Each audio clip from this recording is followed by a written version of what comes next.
Hello everyone, welcome to NJEE classes. So today we will going to discuss is about the JEE Mains paper 2018, the physics section. All right. So first of all, I will tell you that how does the level of physics this year, okay, how you have to prepare for the next year, and what are the books you have to recommend if you want to crack the JEE Mains exams. Okay. So basically this year the paper level is very lenient. It is completely NCERT based.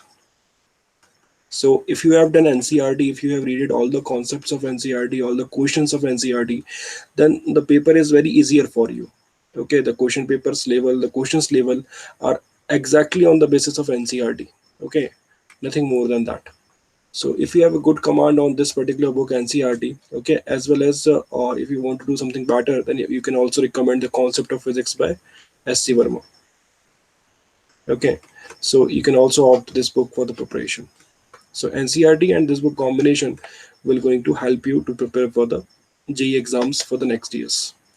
And this year the paper is completely based on the mainly focus on the NCERT level itself. All right. So let's discuss about the paper and all the questions that comes up this year one by one. So the very first question is that it is found that if a neutron suffers an elastic collision with a deuteron at rest, the fractional loss of its energy is PD. While for its similar collision with the carbon nucleus at rest, the fraction loss of energy is Pc. Then find the values of Pd and Pc. Okay, so this is a case of collision. So we know that when two particles, let us suppose m1, m2, having initial speeds u1, u2, are colliding head-on. So let us suppose this is a general kind of collision. So coefficient of restitution is E. And after the collision, the velocity becomes m1 velocities become v1 and m2's velocity becomes v2. Okay, so we can have direct formulas for v1 v2. So v1 can be given by m1 u1 plus m2 u2 minus e times of m2 u1 minus u2 upon m1 plus m2.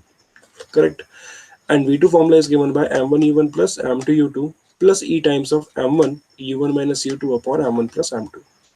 So this is what we have to use over there in this particular scenario also. So case 1, there are two cases. So case 1 for PD, okay, when the collision is done with the neutron. So for case 1, suppose this is I am having a neutron and this is I am having a deuteron. So deuteron must be at rest. So let us suppose the mass of the neutron is m, so mass of the deuteron will be 2m. Correct. So let us suppose that the neutron is moving towards deuteron with some speed v. Okay, and after the collision, suppose your neutron will be acquiring some other velocity, let it be v1. So we can directly apply the formula for v1. So what is that? I think u1 is equal to v, and I think since neutron is at rest, so u2 is definitely equal to 0. So v1 can be equal to m1 u1, m1 u1 is mv plus m2 u2. So u2 is 0, so m2 u2 is 0 minus, and this is an elastic collision. So since it is elastic collision, so E must be equal to 1. So minus E times of m2. M2 is going to be 2m. Look at the first formula. Okay, minus of E times of m2. M2 means 2m. Multiply by u1 minus u2. So u1 minus u2 means v minus 0 upon total mass, that is m1 plus m2. So m1 plus m2 is m plus 2m. Correct. So v1 is going to be equal to mv and minus of twice of mv upon 3m. Correct. So it is going to be equal to minus of mv upon 3m. So that is going to be minus of v by 3. So basically we are having v1 is equal to minus of v by 3. This is what I am having. Correct. So I know the initial velocity v, and I also know the final velocity also in terms of v. Correct. So I can directly calculate what? I can directly calculate change in kinetic energies, right? So change in energy or change in kinetic energy is going to be, or we can calculate loss in kinetic energy. So that is going to be kinetic energy initial minus kinetic energy final. Okay. So what is that? That is going to be delta K loss is going to be initial kinetic energy is simply half of m v square because initial speed is v minus final kinetic energy is half of m v1 square. Okay, because final speed of neutron is v1, half of m v1 square. And remember that this we have considered only for the neutron, not for the complete system, because for complete system the energy remains conserved because it is an elastic collision. So we have to consider only for neutrons only. Okay, so half of mv1 square. So change in kinetic energy is going to be equal to half of mv square minus half of m v1 square means v by 3 ka whole square. Correct. So change in kinetic energy is going to be half of m v square minus half of m v square by 9. Correct. So change in kinetic energy. Okay, and what does it require? It requires the fractional kinetic energy, fractional change in kinetic energy. So fractional loss is PD. So what is the fractional loss? Fractional loss will be change upon original, right? So what is the fractional loss? Fractional loss is simply change upon original, right? So fractional loss of kinetic energy is simply given by hmm, change upon original. So change in kinetic energy upon initial kinetic energy is the fractional loss. So it is going to be equal to half of mv square minus half of m v square by 9 upon what is the initial, that is half of m v square. Correct. So now what happens? Half mv square, half mv square, half mv square cancel out.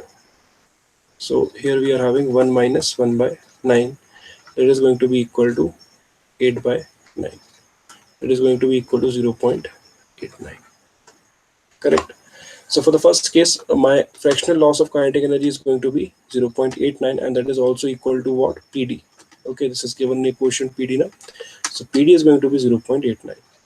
So let's see in which option the PD is 0.89. So I think in the third option the PD is 0.89. Correct. And in no other option the PD's value is 0.89. Okay, so we have to choose only this answer. Correct. There is no need to calculate the second case because there is only one option which is having the PD's value to be 0.89. Okay, but if there in the question in options some other option will also be there with the value 0.89, then you should opt also for the PC. Okay, so again in the similar fashion, similar manner, you can also calculate the PC. And while calculating PC, what you will do for second case? For second case, just take the neutron having the mass m, and then take the carbon, okay, which is having the mass 12m. Correct. And again this is at rest. Okay, so just repeat the above procedure and you should calculate the value of PC. So PC will comes out to be 0.28. All right, so your final answer will going to be 0.89 comma 0.28. That is what your final answer is. Clear? Okay, next question is this. A mass of the hydrogen molecule is 3.32 10 to the power minus 27 kg. If 10 to the power 23 hydrogen molecules strikes per second a fixed wall of area 2 centimeter square at an angle of 45 degree to the normal and rebounds elastically with the speed of 10 to the power 3 meter per second, and the pressure on the wall is nearly. Okay, so mass of one molecule is given to you. I have already written over there. And number of molecules colliding per second is 10 to the power 23 molecules per second. Area of cross section is 2 centimeters square, so that is 2 10 to the power minus 4 meters square. Correct. And it is striking elastically. Okay, so elastically means with whatsoever speed it is being coming, with the same speed it is being reflected back. Correct. So elastically means with the same speed it will be reflected back, and the angle made by this particular velocity with the normal is going to be 45 degrees. So this angle is going to be 45. Okay, so in elastic collision, whatsoever angle made by incident at the time of incidence with the normal, the same angle will be made at the time of reflection with the normal, only at the elastic collision. Correct. So now first of all, for calculating pressure, so what is the pressure? Thrust upon area. Okay, thrust is what? Normal force upon area. Okay, so normal force means we have to calculate, we are required to calculate the force which is normal to the wall, the force which is along the normal or normal to the wall, that is we are required to calculate. Okay, so now remember we are having initial velocity.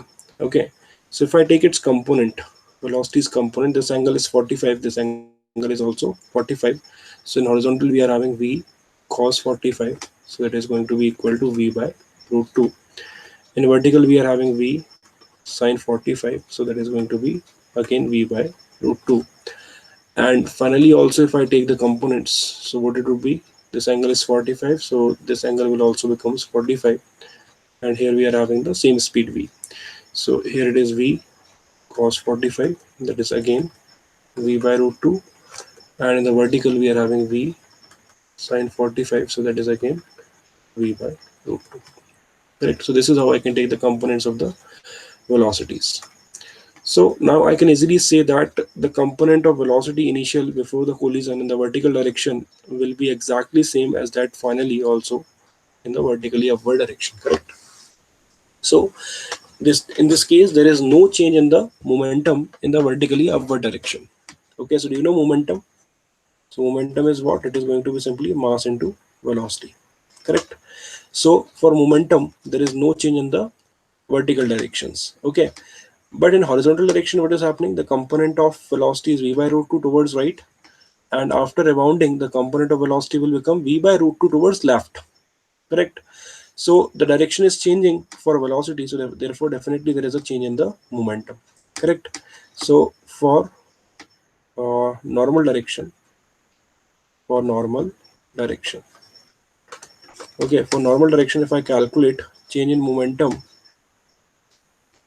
for one molecule, okay, so change in momentum for one molecule is going to be final momentum minus initial momentum with particular directions. So what is the final momentum? M into v by root 2 towards left, okay, minus initial momentum, so m into v by root 2 towards right. So m into this velocity is towards right, so we have taken left direction positive, so this can be written as minus of v by root 2. Correct. So that is going to be equal to mv by root 2 minus minus plus mv by root 2. So that is going to be equal to twice of mv by root 2. So that is root 2 times of mv. Correct. So change in momentum for one molecule is going to be root 2 times of mv. Change in momentum for one molecule is what? Root 2 times of mv. So now I will calculate change in momentum for how many particles we are having. We are having 10 to the power 23 molecules. Correct. So change in momentum for 10 to the power 23 molecules per second is equal to what? See, for one molecule it is this value. So for 10 to the power 23 molecules per second, it is 10 to the power 23 multiplied by root 2 mv. Correct. So this is what? Change in momentum per second. Okay, and change in momentum per second, we already know what is that. The change in momentum per second is definitely the force applied, right? So we know that the force applied is definitely going to be 10 to the power 23 multiplied by root 2 mv. Correct. And this force is along what? This force is along the normal direction. So this is the normal force. So this is the thrust force we are having. Correct. And now what we are required to calculate? We are required to calculate the pressure on the wall. So pressure on the wall is going to be equal to thrust upon area. Correct. So thrust upon area or normal force upon area. So it is going to be 10 to the power 23 multiplied by root 2 mv divided by area. So area is given to you 2 into 10 to the power minus 4. Correct. So pressure is equal to, now put up all the values, 10 to the power 23. Okay, what is the mass given to you? Mass is given to you 10 to the power 3.32 10 to the power 27. This is the mass given to you, right? So put its value. So root 2 times of 3.32 10 to the power minus 27 multiplied by v, velocity is 10 to the power 3 divided by 2 into 10 to the power minus 4. Correct. So just solve these values and solve it. So finally pressure is going to be 2.35 into 10 to the power 3 newtons per meter square. Correct. So that is how I can have my final answer. Okay. This is how we have to pass it on to this numerical. Okay. So you can easily see that this is only simply a formula based numerical. Okay, we can already solve these kind of questions in Newton's laws of motion, right? So this is simply based on the force concept. It is force is simply given by change in momentum and pressure is simply given by change in momentum per second divided by area, that is force, normal force per unit area. Let's see the next question. A solid sphere of radius r made up of the soft material of bulk modulus k is surrounded by a liquid in a liquid cylinder in a cylindrical container. So let us first draw the cylindrical container. So this would be my cylindrical container. Okay, and this is being filled by a liquid basically. And now what is it saying? A soft sphere. So a soft sphere I'm going to have over there like that inside it. And what is it given to you? Mhm. Of radius r. So radius of this particular sphere is small r. Correct. And bulk modulus is given to you is what? K. So bulk modulus is given to you K. What is the bulk modulus basically? So bulk modulus is basically given by minus of V delta P upon delta V.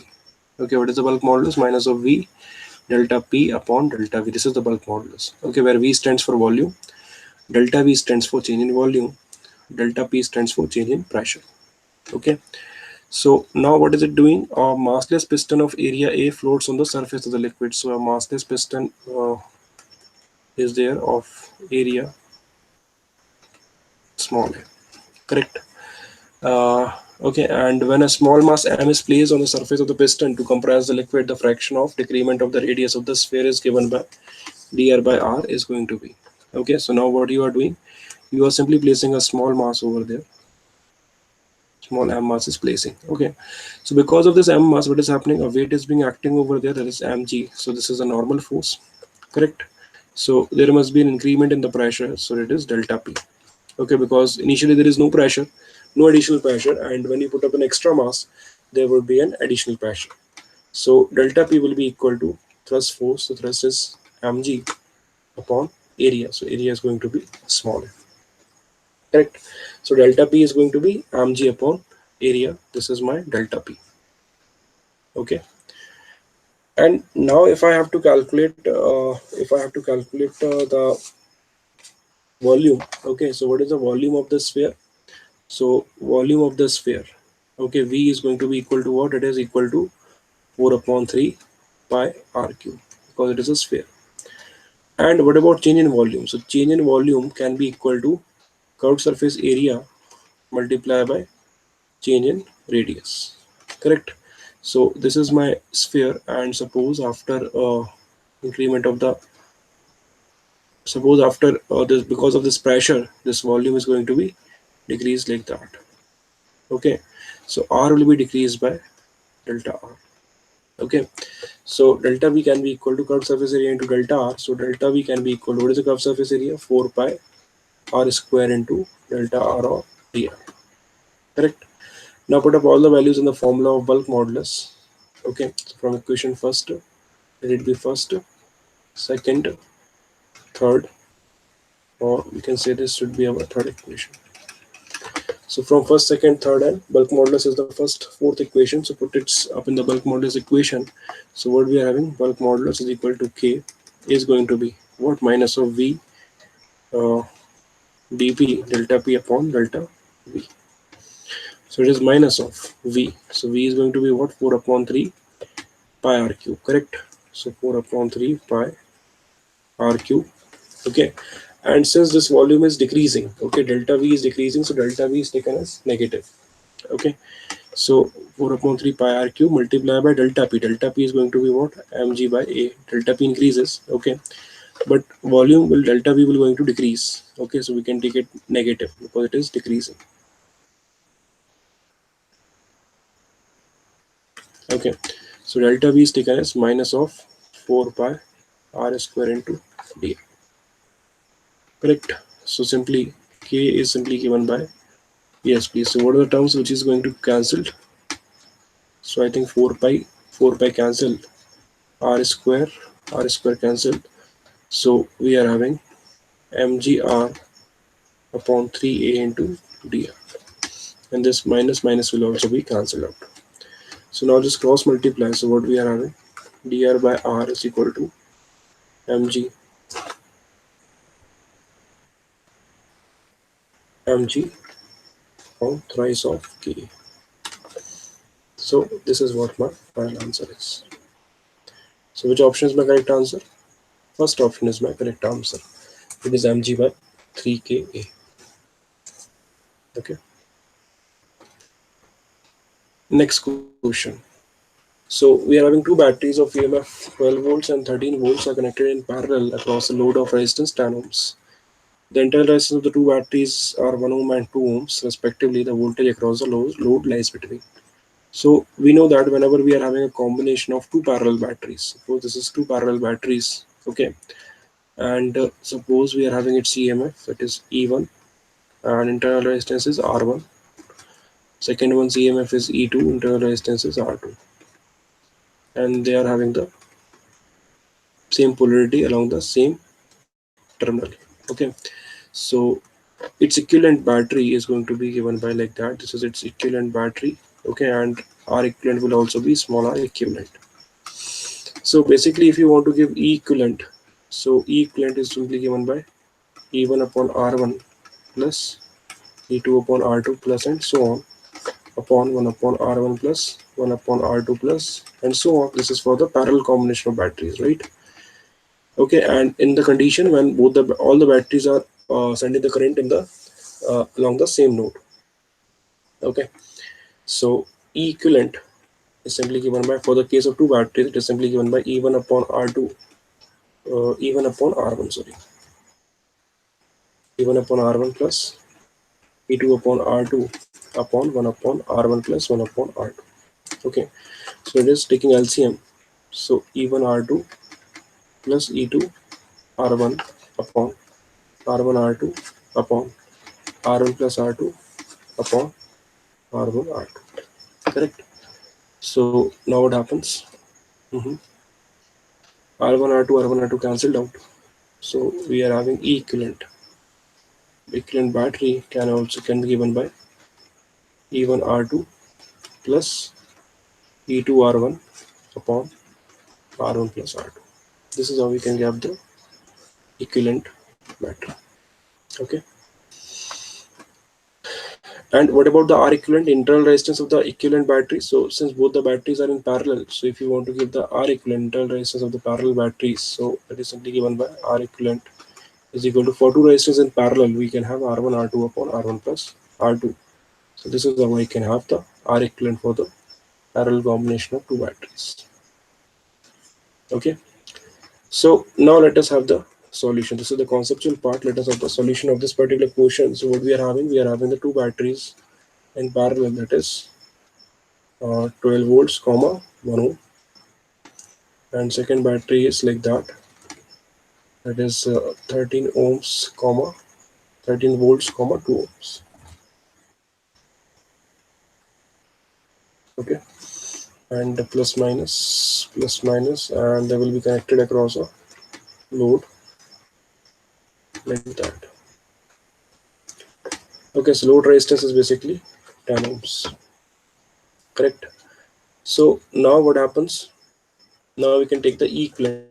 So if you take the equivalent, so equivalent is equal to E1 R2 plus E2 R1 upon R1 plus R2. So E1 R2 means 12 into 2 plus 13 into 1 upon R1 plus R2 is 3. So it is going to be equal to 24 plus 13 upon 3, that is 37 by 3. Correct. So E equivalent is going to be 37 by 3. And if you calculate R equivalent, so R equivalent means for internal battery. So R equivalent is basically given by R1 R2 upon R1 plus R2. So 2 into 1 upon 2 plus 1, so it is 2 by 3 ohms. Correct. So if you replace the battery by this particular EMF, so that is we are having 37 by 3 volts comma 2 by 3 ohms. All right, and this is my 10 ohm resistance plus minus. So now I simply have to calculate what? I simply have to calculate the voltage drop across the load, means voltage drop across the 10 ohm resistance, right? So if I calculate the voltage drop across 10 ohm resistance, so I can apply the voltage division rule. So let us suppose voltage across 10 ohm is V 10 ohm. So V 10 ohm is equal to what? What is the formula? R1, V across R1 is equal to R1 upon R1 plus R2 into total potential V, right? So V across 10 ohm is equal to what? R1. R1 is 10 upon 10 plus what is the next resistance? 2 by 3 ohms. Okay, multiply by total potential. The total EMF of the battery is 37 by 3 volts.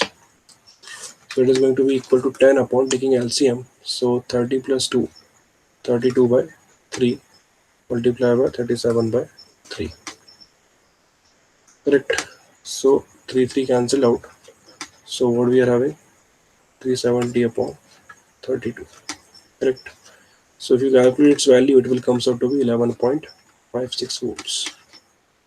What does it comes out? 11.56 volts. So what would be my answer? 11.56 will lie between 11.5 and 11.6. Correct. So this will be my correct answer. Simple now. Only formula based question.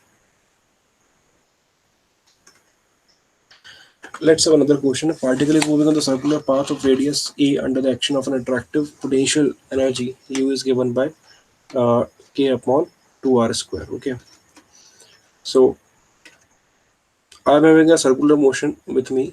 Okay. And particle is revolving around it. So with constant speed it is revolving.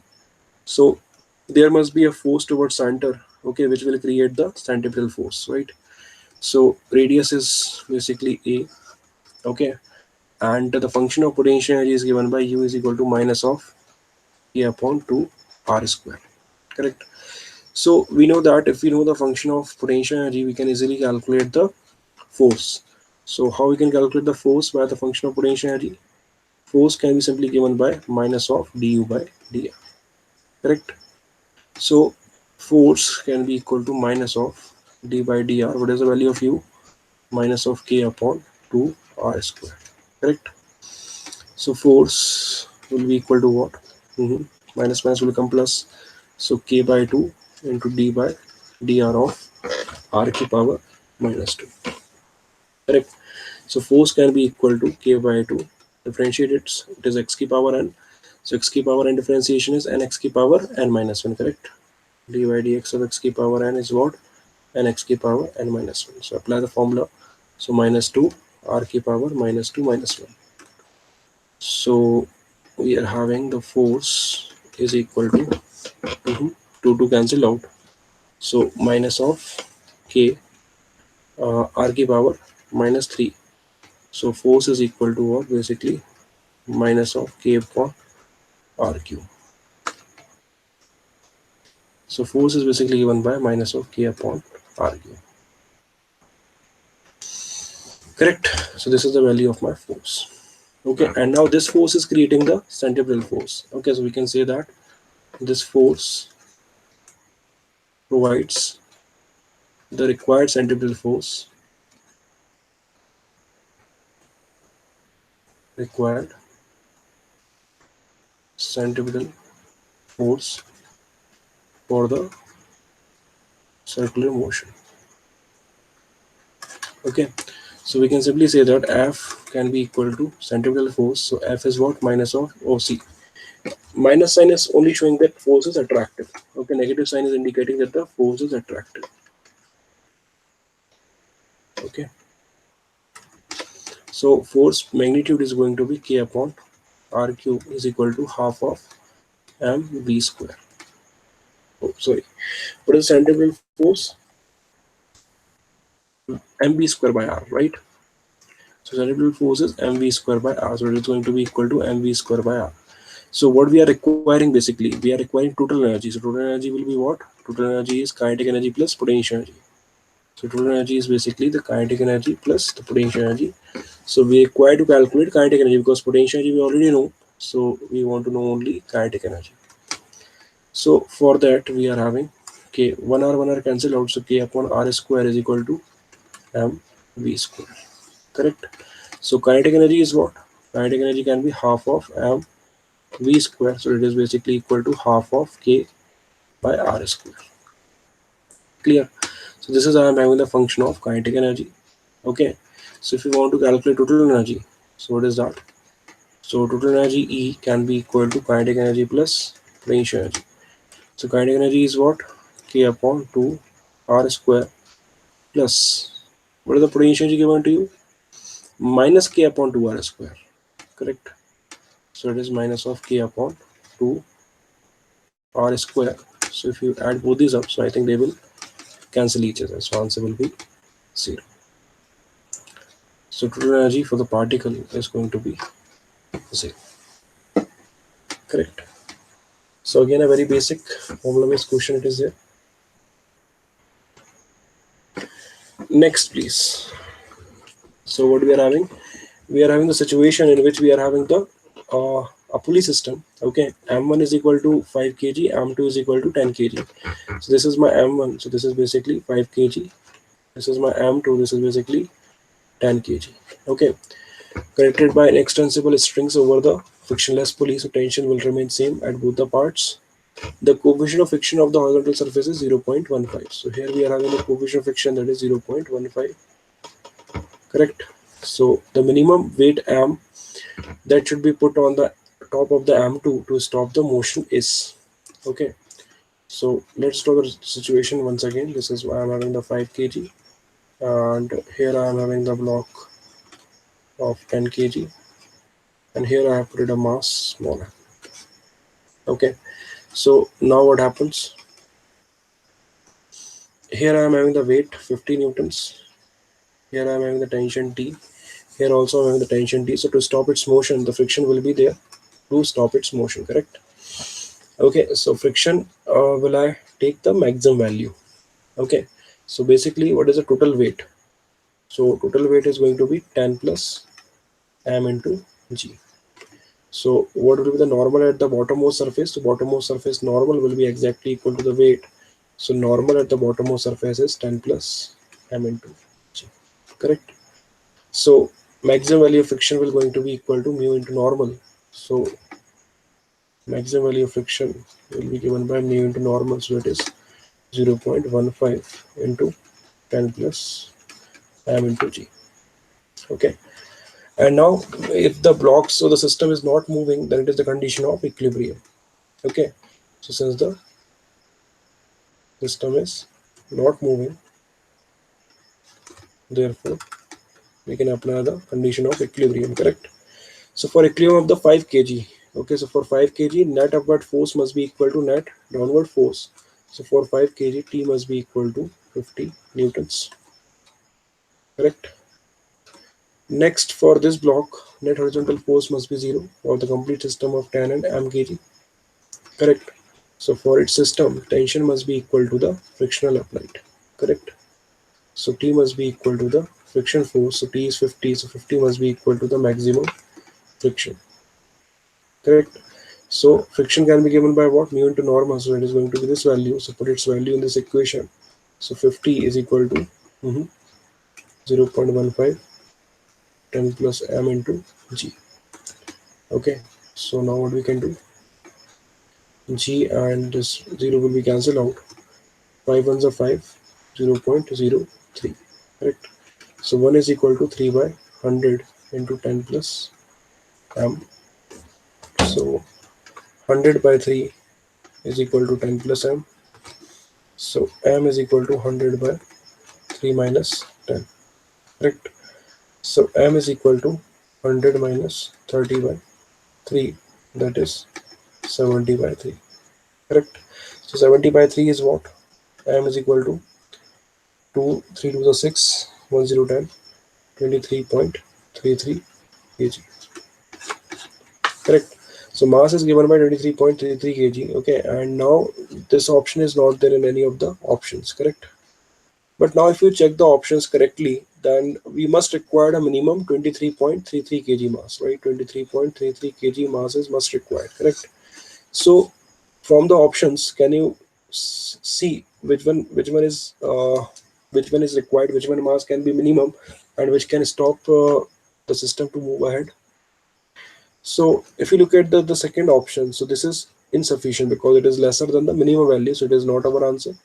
The third option is also lesser than this value, so this is also not our answer. Okay, and if you look at the first and the last option, so first option is 43.3 greater than this value, and last option is 27.3 greater than this value. So among these two options, which is minimum? I think the fourth one is minimum. So that will be my correct answer. Okay. So that is how we can put up the answer for this particular question. Okay. Next, another question. So what we are having, if the series limit frequency of the Lyman series is going to be nu L, then the series limit frequency of the P fund series. So if you look at the energy levels, okay, so Lyman series starts when n1 equal to 1. Okay, so when n1 equal to 1, the series can be called as Lyman series, right? So for Lyman series, what happens? All the electrons jumps from the higher shells to the n1 equal to 1, correct? Then series is called as Lyman series. So for limiting frequency means the energy equivalent to the n1 shell. Okay, Lyman basic shell.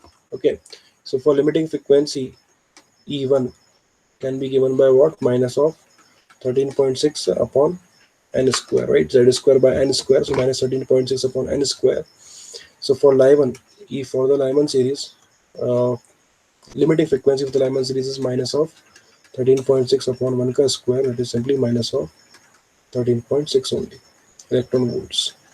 This energy must be in electron volts, correct? And energy for a shell is equal to h nu. Okay, so h nu L can be equal to minus of 13.6 electron volts. Equation number first. Now for prefund series, so Lyman, Balmer, bracket, Paschen, prefund, right? Lyman, and for n1 barabar 2, if suppose all the electrons jumps up to this shell, that will be Balmer, right? Then bracket, Paschen, and then we are having the prefund. Correct. So at prefund, I think the basic shell n1 must be equal to 5. Correct. So for prefund, if you calculate the limiting frequency, so what is it would be? E5 can be equal to what? It is going to be minus of 13.6 upon 5 ka square. So h nu p must be equal to minus of 13.6 upon 25. Correct. And minus 13.6 can be replaced by h nu l, right? Minus 13.6 can be replaced by h nu l, right? So minus 13.6 can be replaced by h nu l. So h nu p must be equal to h nu l upon 25. So h cancel out. So nu p must be equal to nu l upon 25. Correct. So which is my correct answer? Second option will be my correct answer. Correct. Again, a very simple question. Right. Okay, let's see another question. It is question number 8. Okay. So how we can proceed on with that numerical?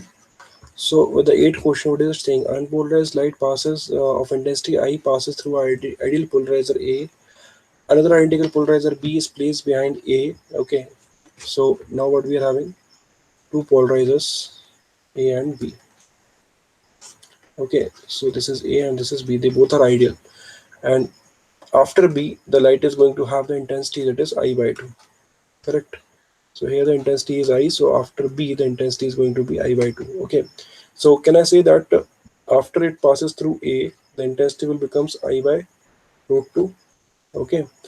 Then again, this intensity is passing through this. So it can become 1 by root 2 times of I by root 2. So ultimately it will finally becomes I by 2. Correct. So it means that after passing through either A polaroid or either B polaroid, intensity becomes 1 by root 2 times of the previous intensity. Right. So I can say that after passing through A or B, the intensity I dash will be equal to 1 by root 2 times of I before the polarizer.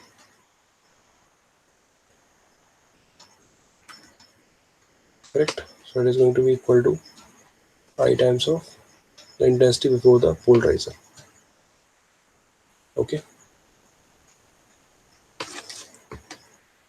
Correct now? So now what we are having? Now the second situation we are having. Now what we are doing? We are putting another polarizer C is placed between A and B. The intensity beyond B is now going to be I by 8. The angle between the polarizer C and A is going to be. So now I have done what? This is my A, and meanwhile I have also placed another polarizer that is going to be C. Correct? and this is my B polarizer. Correct. So here I am having the intensity I. So after that, the intensity will be I by root 2. Okay. And this is the C polarizer. So let us suppose that after C, the intensity will become I dash. Okay. And after B, it will become I double dash. Okay. And I double dash is given to you I by 8. So by Malus law, what I can say, when it is passing through C, if it is having an angle theta, so I dash can be equal to I by root 2 cos square theta. Correct. This is my rule now. Because by Malus, the intensity beyond the polarizer having an angle theta with the previous polarizer. Okay. After that, the intensity will becomes I dash is equal to I naught, that is previous frequency, previous intensity multiplied by cos square theta. Correct. So this is I'm having the I dash. Okay. And what about I double dash? I double dash, we have already proved that I double dash means after polarizer B, the intensity will be 1 by root 2 times of the previous one. Okay. So I can simply say that I double dash can be equal to 1 by root 2 times of I dash. Correct. So I double dash is I by 8. So that can be equal to 1 by root 2 times of I double dash. I double dash is I by root 2 whole square theta. Correct. So what I am having? Mhm. So here I cancelled out. Okay. So 1 by 8 can be equal to 1 by root 2 into 1 by root 2 is what? 1 by 2 cos square theta. So 2 ones are 2, 2 fours are 8. So cos theta can be equal to 1 by 2. Correct. So cos theta can be equal to 1 by 2. Theta must be equal to 60 degree. Correct. So my final answer will going to be theta will going to be equal to 60 degree in this case. Correct. All right.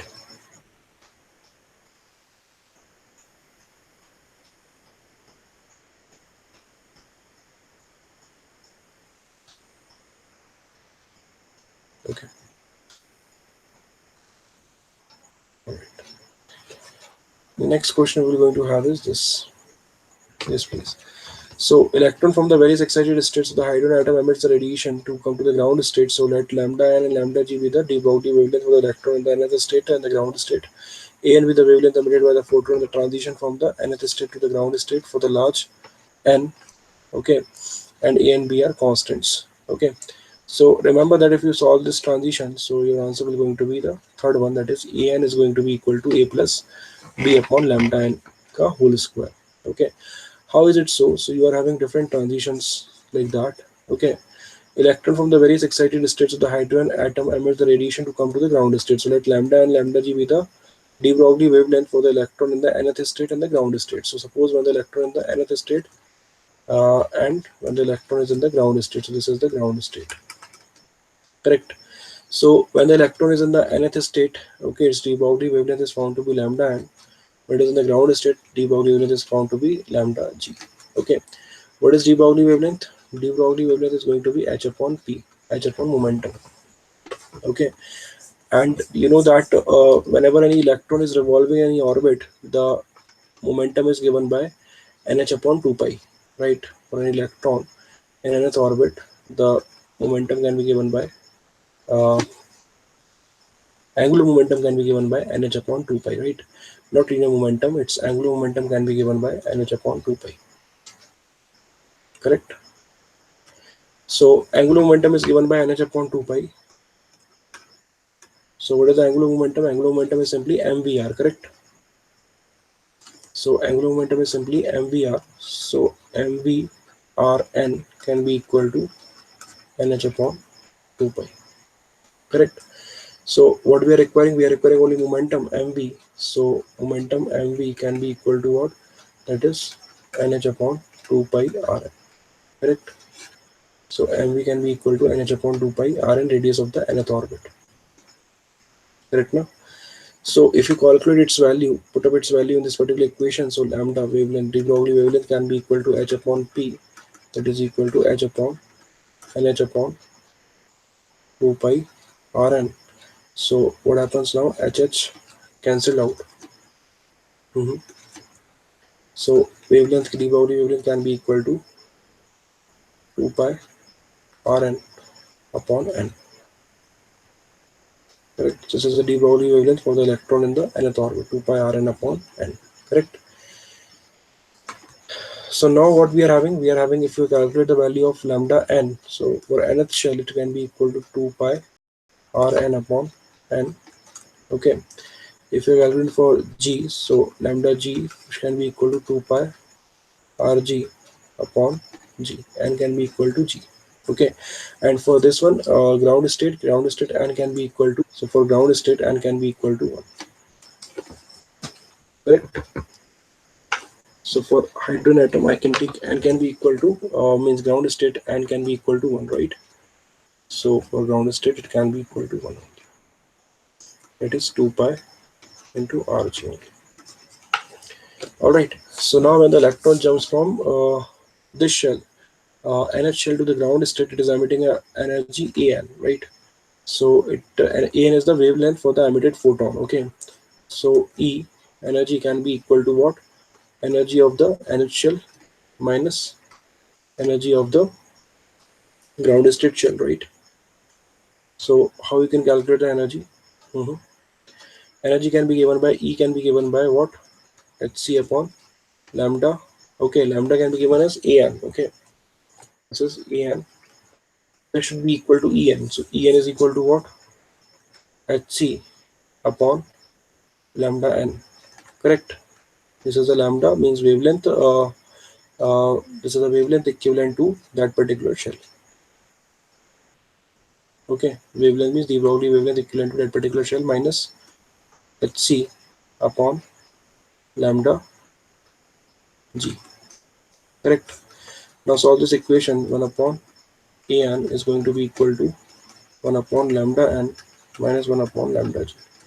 Put up values. 1 upon An can be equal to 1 upon lambda, and lambda n can be equal to 2 pi Rn upon n. So it can be n upon 2 pi Rn minus 1 upon 2 pi Rg.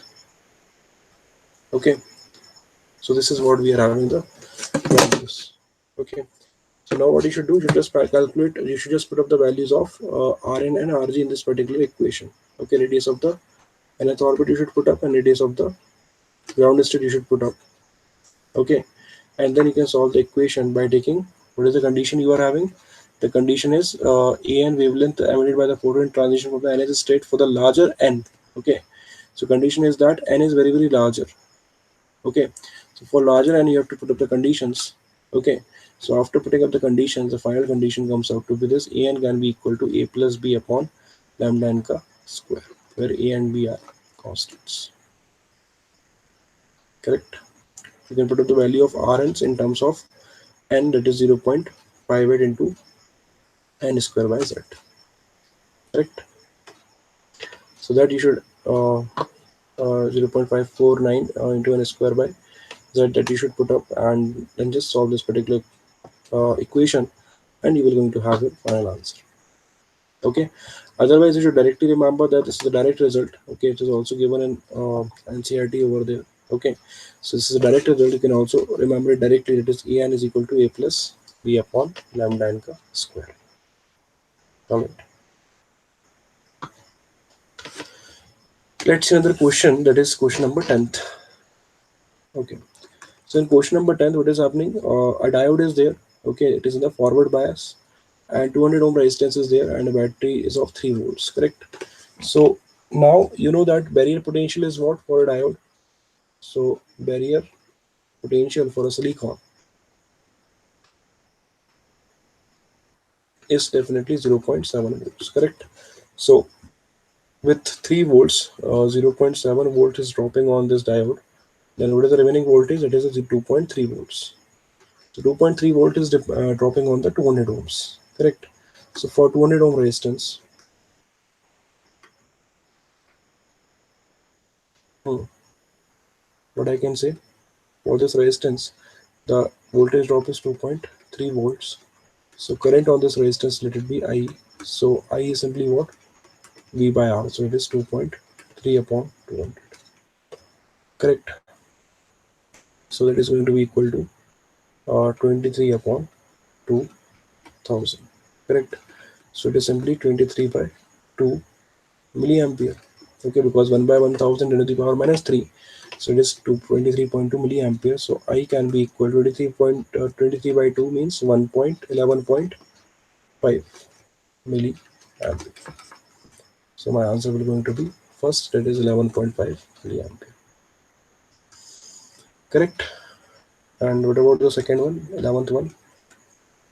So for 11th question, what is happening? An electron, a proton, and an alpha particle having the same kinds of the energy are moving in a circular orbits of radius RE, RP, and R alpha respectively. The magnetic fields in the uniform magnetic field, the relation between RE, RP, and R alpha is going to be.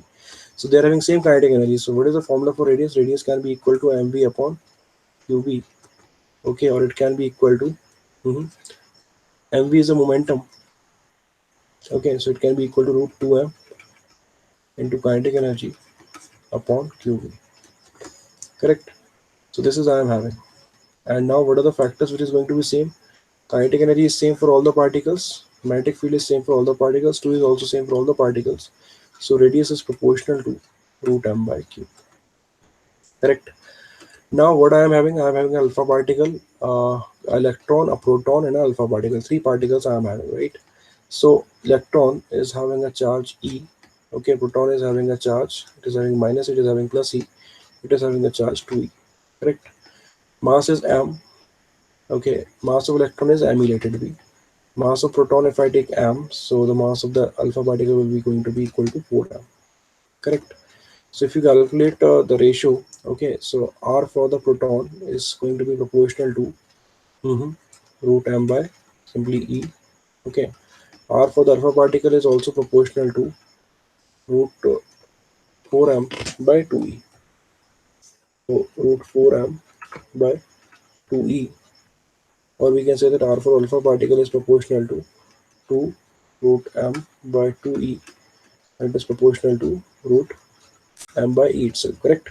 So R for proton and R for alpha particle is proportional to the same term, that is root m by e. So I can definitely say that R for proton can be equal to R for alpha particle. Radius of proton can be equal to radius of alpha particles. Correct. And for electrons, radius for the electrons can be equal to what? Can be proportional to what? It should be root of me by e. Correct. So denominator term is same for all of them, but we know that mass of the proton is greater than mass of the neutron, right? Mass of the proton is greater than mass of the neutron. So definitely this is less than the m value. Okay, so me is less than m. So I can say that me is less than m. So definitely re is going to be less than mass of the radius of the proton and radius of the alpha particle. So re is going to be less than radius of the proton, and radius of the proton is going to be equal to radius of the alpha particle. Okay, so that is how I can to the conclusions. So what is my correct answer? C option will be my, oh sorry, D option will be my correct answer. Re is less than Rp is equal to R alpha. Alright. Okay. Let's do the next one. A parallel plate capacitor of capacitance 90 picofarad is connected to a battery of EMF 20 volts. So this is my capacitor. This is connected to a battery of EMF 20 volts. What is the capacity? Capacity is going to be 90 10 to the power minus 12 farad. Correct. Pico means 10 to the power minus 12. And this is 20 volts. Okay. Now a dielectric slab of K equal to 5 by 3 is inserted between it. Now a K of 5 by 3 is inserted. So new capacity C dash is going to be equal to what? K times of C. It is 5 by 3 times of 90 10 to the power minus 12 farad. So C dash is going to be equal to what? C dash is going to be, it is 3 ones are 3, 3 threes are 9. So 5 into 30. 5 into 30 means 150 10 to the power minus 12. Correct. So this is I am having the C dash. Okay. So this is my C dash. And what is my Q dash? New charge induced on the plates. This is on the plates. New charge on the capacitor. Charge on the capacitor itself. So charge on the capacitor is equal to what? Q equal to CV. So C dash into V. So it is going to be equal to 150 10 to the power minus 12 into 20. So it is 15 to the 30. Uh, 15 to the 30, 30 into 2 zeros means 3000. So 3 into the power minus 9. This is the charge. Correct. And now what we are requiring? We are requiring the Q induced on the dielectrics. Okay. So charge induced on the dielectrics. So remember that what we are having the formula charge induced is equal to Q times of 1 minus 1 by K, where Q is the charge on the plate, where Q is the charge on the plate, and K is the dielectric constant. Okay. So Q induced on the dielectric can be equal to Q. Q means Q dash. So it is 3 10 to the power minus 9. 1 minus 1 by K. K's value is what? 5 by 3. 5 by 3 means 1 upon 5 by 3. So that is like that. That is 3 10 to the power minus 9 into 5 minus 3 by 5. It is 2 by 5. So it is going to be 6 by 5 to the power minus 9. Correct. So 6 by 5 means should be 1.2 to the power minus 9. Okay, or it can be 1.2 10 to the power minus 9 is what? Nano, right? So nano coulombs. So what is the correct answer? C option is the correct answer, 1.2 nano coulombs. Correct. Next question we will discuss is, yes please, 13th question. Okay, so what is there we are having for the 13th question? So for 13th question we are having the resonating frequency omega naught is equal to what? Omega naught is equal to 1 upon root LC. Okay, and we are requiring the quality. Okay, so quality we are requiring. So how we can define the quality? So let us have a curve of V naught and omega. So my curve will be like that. Correct, my curve will be like that. Okay, so if you remember that this is the peak point, right? So peak point is going to have the maximum voltage. So this is my maximum voltage. Okay, peak voltage V naught. Okay, and according to for V naught maximum voltage, peak voltage, the frequency will be, angular frequency will be omega naught. Correct. And then we can define the two frequencies where the half power points we will define, where the power is half of the maximum power. So here I am having two frequencies, let it be omega 1 and omega 2. Correct. So I can define the bandwidth over here. So bandwidth can be equal to what? Omega 2 minus omega 1. Correct. So we know that the lower the bandwidth, the higher will be the quality, right? So lower the bandwidth, higher will be the quality. So it is going to be omega 2 minus omega 1. Okay. And bandwidth can also be equal to what? Bandwidth can also be equal to omega 2 minus omega 1 can also be equal to what? R by L, right? So it can also be given by R by L. Okay. So now if you give the quality factor, so quality factor is given by omega naught upon bandwidth, right? Omega 2 minus omega 1. So put up its value, so it can be equal to omega naught upon R by L. Okay, so quality factor is equal to omega L by R. Omega naught L by R. This is how I can define the quality factor. So basically quality determines what? Quality determines that how sharp is your signal is. You are receiving some signal in radio now. So if you are having the sharpest point, if you tune the frequency at the sharpest point, then your signal will going to have the greater quality. Okay, so quality factor will going to decide the quality of your signal, whatsoever signal you are receiving. So lower the bandwidth. If your bandwidth is very low, okay, then you will going to have a very sharp point. So lower the bandwidth, more sharp will be your uh, more sharp will be your signals. Okay, or more is the quality of the signals. Correct. Okay. Next, the 14th one is a very simple question. Okay, so how to proceed on to this numerical? Telephonic communication services is working at a frequency of 10 gigahertz. Okay, so means this is my carrier frequency. Okay, so carrier frequency is going to be equal to 10 gigahertz. Okay, and only 10% is utilized for transmission. Only 10% of this frequency is utilized for transmission. And suppose how many telephone channels can be implemented? Each channel is going to have the bandwidth of 5 kilohertz. Okay, so let us suppose n channels is implemented. Each channel is going to have a frequency of 5 kilo hertz. Okay, so n into 5 kilohertz. This is the total number of the frequencies. So this is the total number of frequencies, and that is going to be equal to. So how much percent is effective? Only 10% is effective. So it is going to be 10% of 10 gigahertz. Correct.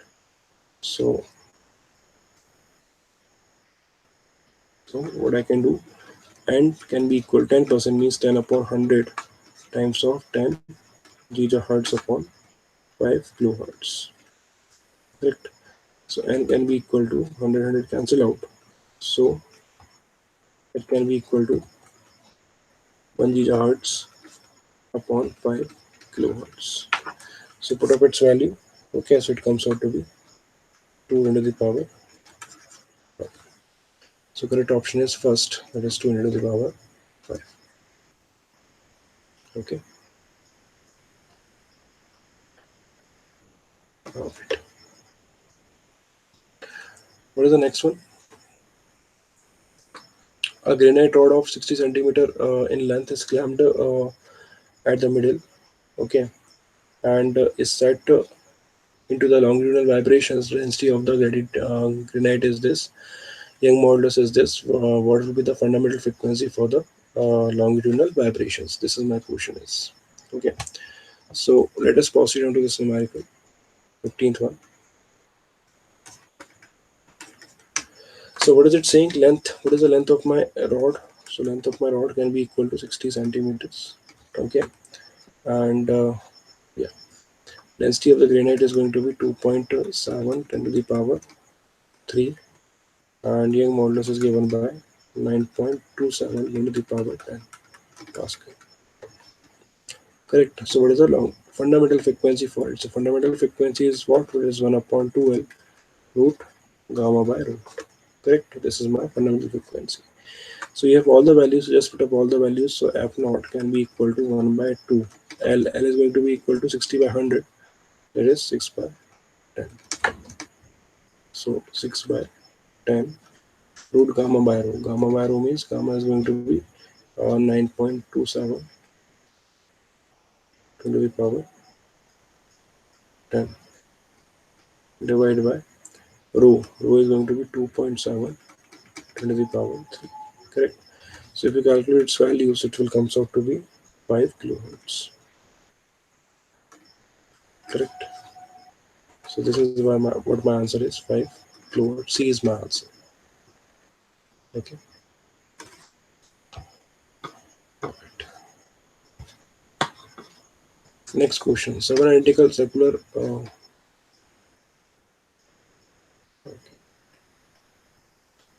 Seven identical circular linear disks, each of the mass and radius are welded symmetrically. The moment of inertia of the remit about the given axis, normal to the plane, passing to the point P. So about this axis, which is normal to the plane and passing to the point P, we have to calculate the moment of inertia. Okay. So what is the situation we are having? We are having some six spheres like that.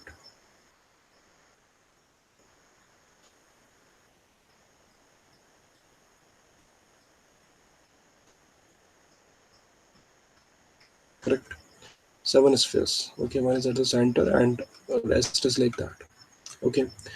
So now if I calculate, so this point is given to me is O. Okay, and this point is given to me is P. Okay. So I can just join this by a line OP. Okay. So moment of inertia I have to calculate about this axis. Okay. So I think for the complete system, the center of mass must be at the O. For complete system, the center of mass must be at O. So I can first calculate the moment of inertia of the complete disk, all the disk about this particular axis which is passing through center of mass and perpendicular to the plane. So let us suppose moment of inertia about this axis will be ICM. Okay. So this is a disk, this is a disk, this is disk. So if I calculate ICM, so for the centermost disk, ICM for centermost disk, it would be mr square by 2. Correct. It would be mr square by 2. Okay. But for rest of other disk, other six disk, it is not the center of mass for the other disk. Okay. So for that disks, we have to apply parallel axis theorem. Okay. So what is parallel axis theorem? So for any body, How I can apply parallax theorem? I can have an axis which is passing through the center of mass of the body. So about it, the moment of inertia is ICM. So moment of inertia about an axis which is passing through some other plane, some other point, and which is at a perpendicular distance d from the given axis. So about it, let us suppose moment of inertia is I. So it is simply ICM plus total mass of the body is m into d square. D is the perpendicular separation between the two axes.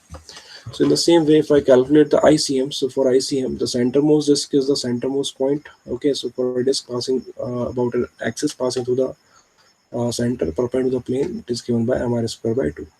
Okay, and for other disk, we will apply parallax theorem. So for the first disk, if we apply parallax theorem, so about its own center of mass, it would be, yeah, mr square by 2. Okay, plus mass of the disk is m into, what is the distance between this and this? Distance between the disk and the O point and the disk center will going to be r plus r, that is 2r. Correct. So it is m into 2r ka whole square. Correct. But this is for the first disk which is at the outside the center disk. Okay. And how many disks are outside the center disk? I think 1, 2, 3, 4, 5, 6. 6 disks are outside the centermost disk. So if the one disk is having the this much amount of moment of inertia about the ICM axis, so I think 6 disks will going to have 6 times of that value. Correct. So ICM is going to be equal to mr square by 2 plus 6 times. So this is I'm having mr square by 2 plus 4 mr square by 4 mr square. So 8 plus 1, 9 mr square by 2. Correct. This is mr square by 2 plus 3 into 9 mr square. Correct. So 27, 9 3s are 27, 27 into 2 plus 1. Okay. So what is 27 into 2? 27 into 2 is 54 plus 1, 55 by 2. Correct. 55 by 2 mr square. This is my ICM for the complete system about its center mass axis. Correct. And now what I can do? Now I can apply for the complete system.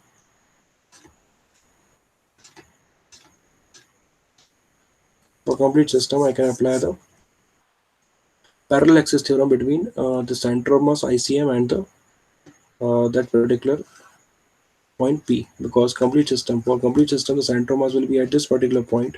So at this axis and at this axis, I can apply the parallel axis theorem. Okay, so by parallel axis theorem, what is the separation between them? So D in this case is going to be 2r plus r, that is going to be equal to 3r. Correct. So between ICM and IP, I am applying the parallel axis theorem. Correct. So IP is going to be equal to ICM plus, and for the complete disk system, the total mass 7m is placed at the center of mass itself, right? So 7m is placed at the center of mass plus 7m into d square, and d is going to be equal to 3r. Correct. So put its value. So IP is equal to ICM. ICM is 55 by 2 mr square plus 7m into d square. D square means 3r square means 9r square. So that is going to be equal to 55 by 2 mr square plus 9 sevens are 63 mr square. Correct. Taking LCM, so it is going to be equal to divided by 2. 55 plus, yes please, 126 mr square. So it is going to be equal to 181 by 2 mr square. This is the final answer. Correct. So 181 by 2 mr square is my final answer. Alright. Next question. Three concentric metal shells A, B, and C respectively of respective radius A, B, and C. A is less than B is less than C, having the surface density sigma minus sigma and plus sigma. The potential of the shell B is going to be, yes please. So these are my concentric shells A, B, and C. Okay, what about the radius? So the first one is having the radius A, the second one is having the radius B, and the third one is having the radius C. So this is the A, B, C. A is less than B is less than C is satisfying over there. Okay. So charge density is what? Sigma minus sigma and plus sigma. Correct. So let us suppose the charge will be QA, QB, and QC. Charge on A is QA, charge on B on QB, and charge on Q on QC. Right. So I can simply say that for QA, so QA can be equal to sigma into area of A. So area of A is 4 by A square. Correct. QB is equal to minus sigma into 4 pi B square, and QC is equal to sigma into 4 pi C square. So that is how I can calculate the charges on each shell A, B, and C. Now what I am required to calculate? I am required to calculate the potentials of shell B. Okay, so potential of shell B. So how will you calculate that? So potential of B is going to be, due to its own charge, the potential will be of its surface. So it is due to its QB. So it is going to be equal to KQB by B. Correct? Plus due to innermost shell charge, so QA. So QA will also be equal to, as per equivalent to the surface of the B itself. So it is going to be equal to KQA upon, on the surface of B, it would be radius we will take for the B itself, right? Because for the inner charge, we will take the potential only up to the outer surface itself. Okay. Plus due to the C, so it would be the potential at the C itself. So it is KQC by C. Correct. Now put up all the values of QB, QA, and QC. So what is that? Potential at B is equal to K. Yes, please. K is taken as constant out. Okay. So QB.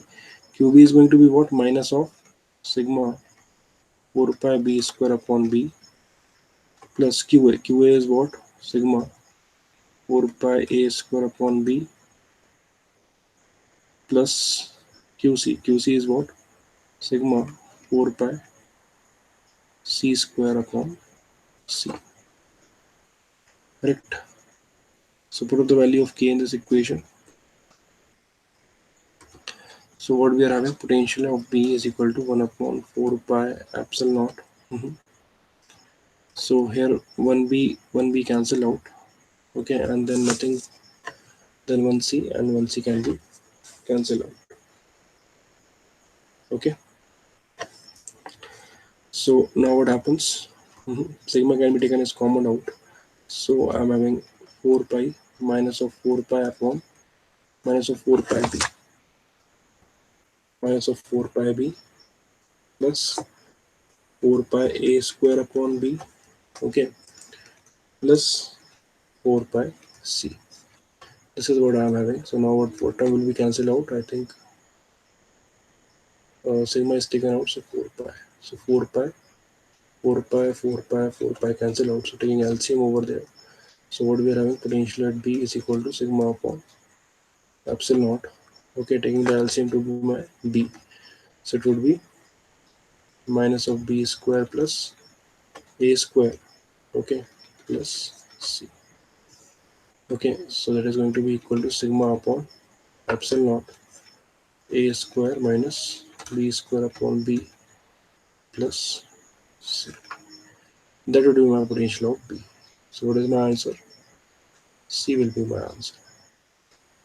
Okay, sigma upon epsilon naught. Sorry, fourth will be my answer. Sigma upon epsilon naught A square minus B square upon B plus C. Correct? Very simple question, right, from electrostatics. Next one. In the potentiometer experiment, what is it happening? It is found that no current passes through the galvanometer when the terminals of the cells are connected across 53 centimeters. So, do you know the ideal potentiometer? So, this is how I am having the ideal potentiometer, and this is I am having the wire AB. This is AB. So, AB is the potential wire of potentiometer wire or wire of potentiometer. Okay, and this is my primary circuit, and on the basis of that, I can simply calculate delta V by delta X. So you can simply calculate delta V by delta X. This is remains same. And here I am in the secondary battery. So let us suppose the EMF will be E. Okay. and internal resistance will be small r. So on the first attempt, the galvanometer reads 0. Let us suppose at L1. Okay. And when you are connected, it is shunted by another resistance 5 ohm. Then it is connected. Then it is having the another length 40. So now when it is shunted. So first of all, in the first case, if you are seeing, so what is the principle of potentiometer? Principle of potentiometer is that if in any circuit, what is happening? E equal to V plus I. So if in any circuit the current becomes zero, then what happens? EMF must be equal to terminal voltage. Correct. So here it is what happens. The galvanometer reads zero at L1. So I can simply say that EMF E must be equal to, let us suppose this point is P. So that is going to be equal to potential across AP. So E can be equal to, what is the potential across AP? That is potential gradient. That is delta V upon delta X multiplied by the length. That is L1. Correct. So E can be equal to delta V upon delta X into L1. Correct. And now for the second circuit, what I am doing, again the same primary circuit I am having. Again, this is the potentiometer wire I am having, AB. And now my external battery is going to be shunted. This is my battery plus minus E comma R. Okay. This is galvanometer. It is L2. It is shunted by an additional resistance capital R. Correct. So now see, the galvanometer reads zero. It means that the galvanometer reads zero again. So it means that between these 2 points. Okay. So whatsoever potential is dropped between these 2 points, the same potential is dropped between these 2 points. Correct. AQ. Right. So between these 2 points, the potential will be potential on the resistance R. Correct. And in this circuit, let us suppose current is IS flowing over there like that. Correct.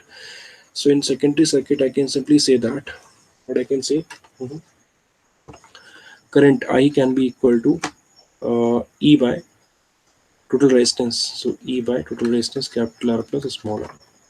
Correct. This is my current in the secondary circuit. Right. And galvanometer read 0 means potential across the external resistance R, shunted resistance R is going to be equal to potential across AQ. Correct. So potential across R is going to be what? I into capital R by Ohm's law. So I into capital R can be equal to potential across AQ. So AQ's potential is given by the potential gradient. So it is delta V by delta X multiplied by the length L2. Correct. Put the value of I in this equation. So I is going to be E upon capital R plus small r into capital R is equal to delta V upon delta X into L2. Correct. So now the first equation I am having E equal to delta V upon delta X into L1. And here in this case we are having E into R upon capital R plus small r is equal to delta V upon delta X into L2. So put the value of E delta V upon delta X into L1. So E is equal to delta V upon delta X into L1 from equation number 1. From our equation. Okay. So put its value in the second equation. So what we are having, delta V upon delta X multiplied by L1 into R upon capital R plus small r is equal to delta V upon delta X into L2. Okay. So delta V upon delta V upon delta X cancelled out. So what I am having now, mhm, capital R upon capital R plus small r is going to be L2 upon L1 being reciprocal. So capital R plus small r upon capital R is equal to L1 upon L2. So 1 plus small r upon capital R is equal to L1 upon L2. So small r बराबर capital R times of L1 upon L2 minus 1. Correct. So I can simply apply this formula, that is small r is equal to capital R times of L1 upon L2 minus 1. So here in the given question also the same similar situation happens. So I can directly put up the results. Small r is equal to capital R times of L1 upon L2 minus 1. Correct. So L1 is comes out to be what? Initial length comes out to be 52 centimeter. L2 comes out to be, the second length comes out to be 40 centimeter. Okay.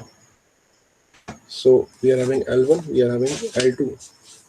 So now what I can do, mhm, and resistance, shunted resistance will be going to be 5 ohms. Okay, shunted resistance will going to be equal to 5 ohms. That is already mentioned over there. So now what happens? Small r can be equal to what? Small r can be equal to 5 ohms times of L1 upon L2 means 52 upon 40 minus 1. So 5 times of 52 minus 40, it is 12 upon 40. So 60 upon 40. That is 6 by 4. That is 3 by 2. That is 1.5 amps. So this is how we can calculate the internal resistance of the cell of the battery. So my correct option is what? My correct option is then it's simply the fourth option. 1.5 ohm is the correct answer. So again, formula based questions. Okay. Next, 19th question. Okay.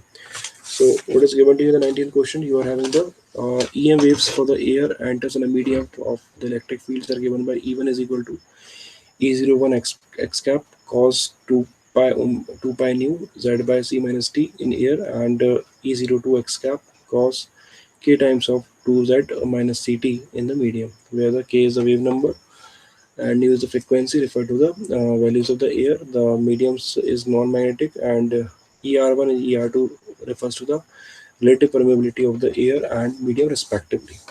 Okay, then which of the following is incorrect? Which of the following is correct? All right. So let's see about it. So here from this equation we can say that omega is equal to 2 pi nu. So k can be equal to 2 pi nu upon c. Correct.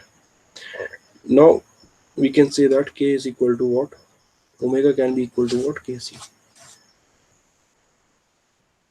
From the next equation we can say that omega can be equal to k into c. By combining these two equations we can say that omega is equal to kc. Correct. So now what happens? K can be equal to k dash can be equal to, for the next equation, for the second equation, for the medium one, so k dash can be equal to twice of k. Okay, so k dash can be equal to twice of k. So k can be equal to omega by c from this equation, and from this equation I can simply say that k dash can be equal to omega by c dash. Correct. So k dash can be equal to omega by c dash, to omega by c dash can be equal to twice of omega by c, because it can be equal to 2k now. Omega by c dash can be equal to 2k, so it is twice of omega by c. So imply we can say that c dash can be equal to c by 2. C dash can be equal to c by 2. Correct. So now what I can say? I can simply say that uh, 1 upon, what is the c? C is the speed of light, right? So c is the speed of light. So in the medium having electrical and magnetic fields, the speed of light c is simply given by 1 upon under root of mu naught into mu r into epsilon naught into epsilon r. This is the basic formula for calculating the c, right? So now equate I can equate the c for both of them. Correct. So if I equate the c for both of them, then c1 can be equal to c dash can be equal to c by 2. Okay. So if c dash can be equal to c by 2, so c dash can be equal to c by 2. So what I can say, c dash is for the second wave, right? So 1 upon under root of mu naught into omega relative mu relative to into epsilon naught into sorry epsilon relative to can be equal to 1 by 2 times of 1 upon under root of mu naught into mu r1 into epsilon naught into epsilon r1. Okay, so now what happens? Mu naught cancel up, epsilon naught cancel up. So if I equate this, okay, and mu r1 is equal to mu r2 is equal to 1. Correct. So now just squaring both the sides. So what is happening? 1 upon epsilon r2 is equal to 1 upon 4 times of epsilon r1. Okay, 1 upon epsilon r2 is equal to 1 upon 4 times of epsilon r1. Okay, so epsilon r1 upon epsilon r2 is going to be what? Epsilon r1 upon epsilon r2 is going to be simply 1 by 4. So that is my correct option, right? So what is my correct answer? The first one is the correct answer. Epsilon r1 upon epsilon r2 is equal to 1 by 4. Correct.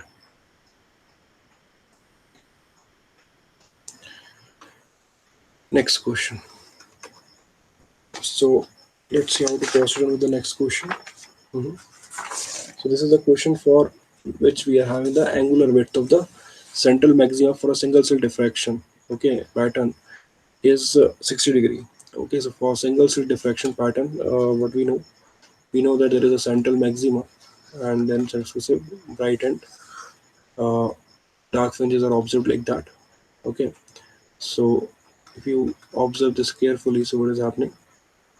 So the angular width of the central maximum, so this angular width, okay, alpha is going to be 60 degree. Angular width to the central maximum is 60 degree, where the separation of the slits is 1 micrometer. Okay, so this separation is 1 micrometer. Correct. So angular width of central maxima is given by what? Angular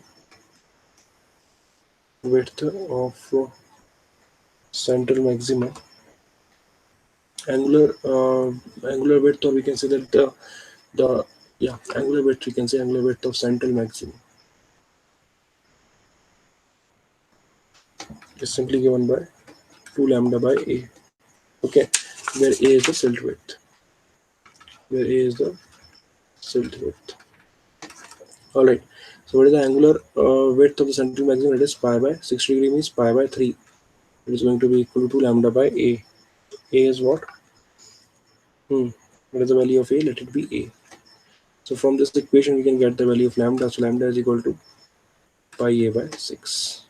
Correct. So wavelength for the monochromatic source is given by pi a by 6, right?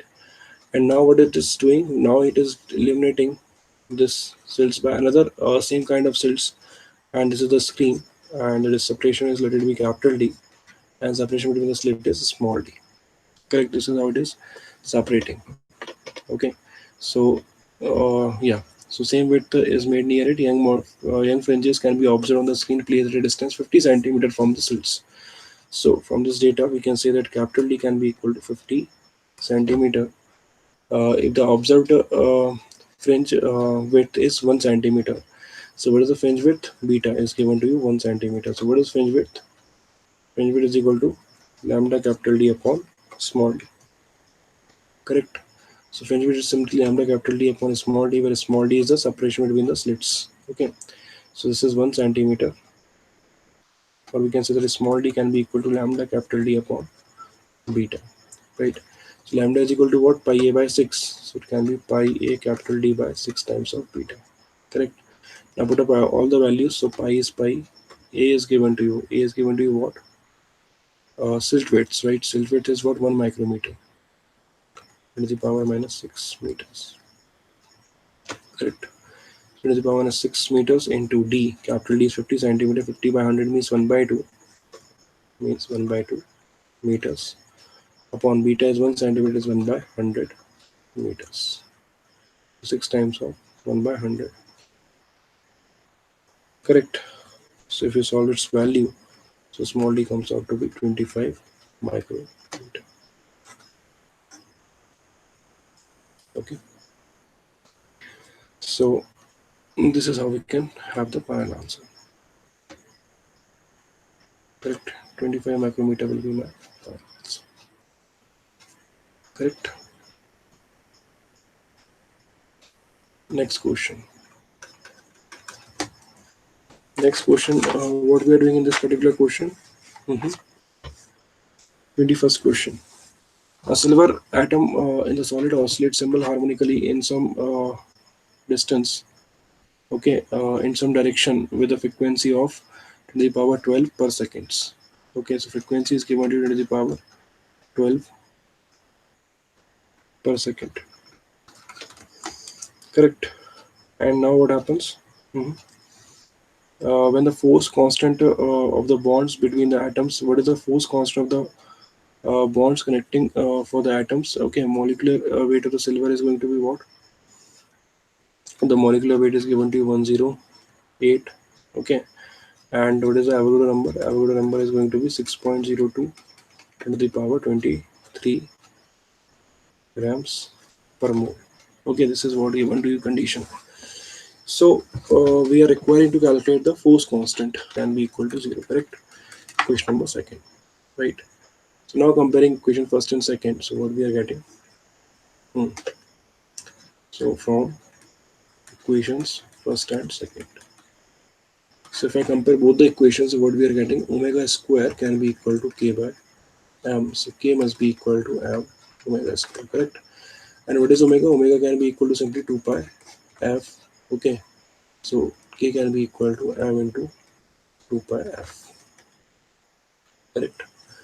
Omega can be equal to 2 pi f. So omega square means 2 pi f ka whole square, correct? So this is how you can calculate the value of force constant k.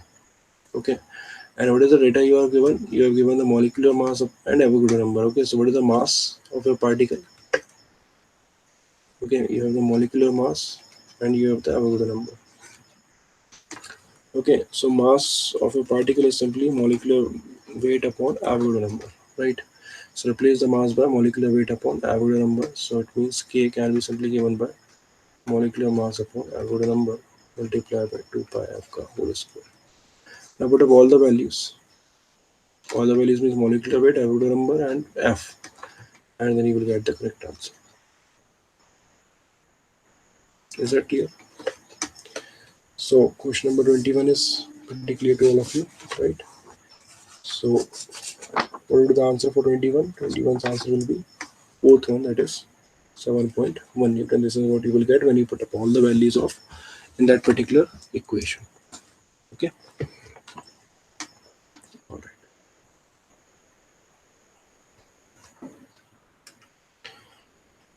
Next question. From the uniform circular disk of radius r and mass 9m, a small disk of radius r by 3 is removed as shown in the figure. The moment of inertia of the remaining disk about the perpendicular axis passing to the center, passing to the perpendicular to the plane of the disk and passing to the center of the disk. So this axis it is being talking about. Okay. So I can have the situation like that. This is my bigger disk, and this is how I can create a hole over there. This is my O, and this is my O dash. So this is the remaining disk, right? So what I am going to have, I'm going to have the smaller disk is going to have the radius r by 3, and bigger disk is going to have the radius r, correct? So how does this forms up? Okay, so this can be forms up by the help of two structures, that is a bigger disk, okay, and if you subtract the moment of inertia of a smaller disk, okay, then we will going to have the same moment of inertia, we are going to get the moment of inertia of the remaining disk, right? So about what we have to find out the moment of inertia about the axis which is passing through O and perpendicular to the plane of the disk, we are required to calculate the moment of inertia, correct? So how, what is the concept of cutted bodies? So for cutted bodies, first of all, you should calculate the moment of inertia for the bigger body about this particular axis, okay, IU, and then you should calculate the moment of inertia for the second body about this particular axis, about the same particular axis O point, okay, IU, okay, and then subtract both of them, okay, because you are removing some figure from the smaller body from the bigger body. So let us suppose that for the bigger body, the moment of inertia about this axis will be I1, and for the smaller body, the moment of inertia about the given axis will be I2. Okay, let it be I1 and I2. Okay, so what is the radius of my this body is r and mass is 9r. Okay, so I have to calculate the mass for the smaller body. This radius is r by 3 and mass will be, let it be m dash. Okay, so I can simply say that on pi r square body, the bigger body's mass is given to you, right? So the bigger body's mass is 9m, okay, and radius is r. So for pi r square area, the mass is going to be equal to 9m, correct?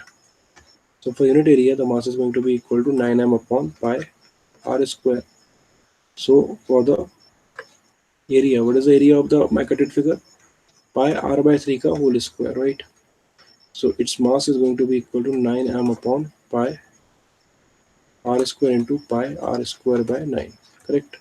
So pi r square cancel, 9 cancel. So it is going to be only m itself. This is my m dash. So m dash my equal to m itself, correct? So my correct cutted body is going to have the same mass exactly equal to m only. So now I can easily calculate. So if I calculate I1, so I1 is very easy to calculate. So I1 is going to be the moment of inertia of a body about its of a disk about its center of mass axis. Okay, so it is going to be simply mr square by 2. Okay, so here the mass is 9m, so 9m r square by 2. Correct. Next, for second body, if I calculate I2, so I2 can be given by I2 is calculated by parallel axis theorem. Okay, why parallel axis theorem? Because we know the moment of inertia about its own center of mass. Okay, but for the bigger center, okay, moment of inertia about the axis passing through bigger center, we can apply the parallel axis theorem between these two axes. Okay, IO dash and IO. Correct. So what about parallel axis theorem? That is going to be ICM plus total mass is m dash, that is equal to m into perpendicular distance d curl square. Correct. Into perpendicular distance d curl square. So what is d? So let us calculate d. So I think if you calculate d, so I think from here to here the distance is r. From here to here the distance is r by 3 radius. So from O to O dash. Okay. So from O to O dash, if I calculate, so from O to O dash distance is d. So d should be r minus r by 3. Correct. So d should be equal to r minus r by 3. So d should be equal to 2r by 3. All right. And what about ICM? ICM for the smaller body. ICM for the smaller body, smaller or cutted body.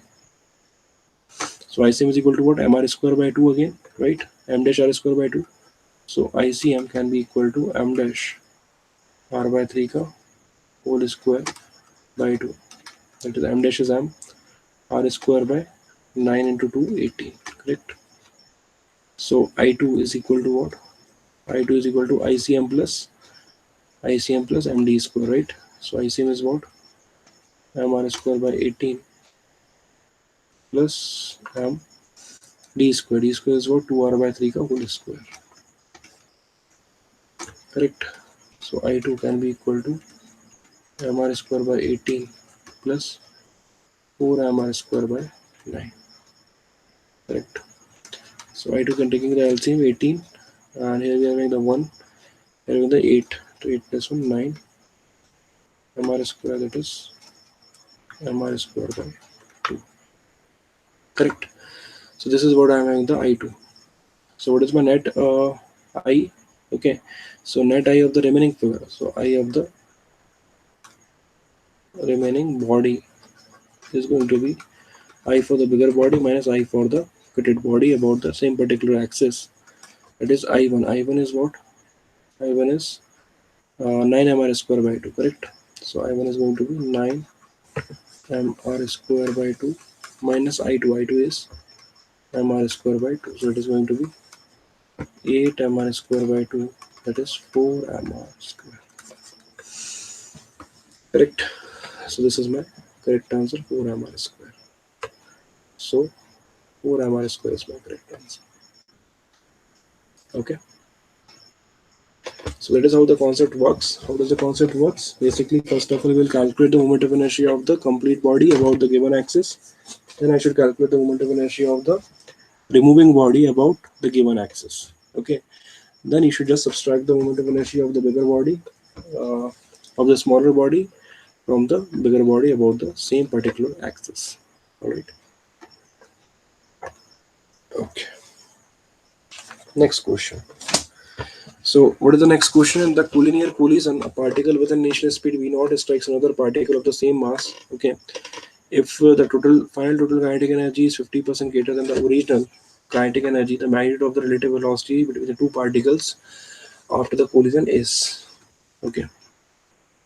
All right. Let's see the solution.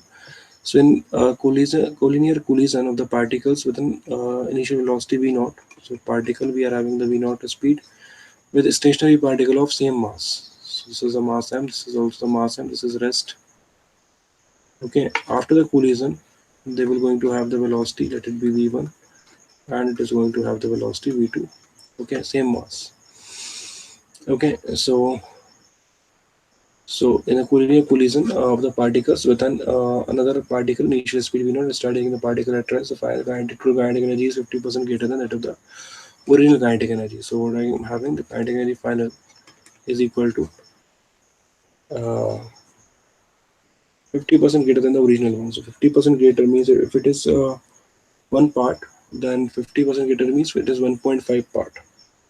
Correct. So 50% greater means it would be 3 by 2. Correct. So kinetic energy final will going to be 3 by 2 times of kinetic energy initial. 50% greater means kinetic energy initial plus 1 by 2 of kinetic energy initial. 50% of kinetic energy initial. So 1 plus 1 by 2 कितना हो जाएगा? What it would be? It would be only 3 by 2. Correct.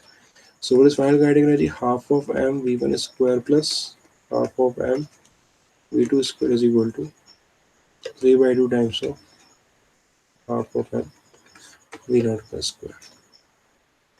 Correct. So what happens? Half of m cancel out.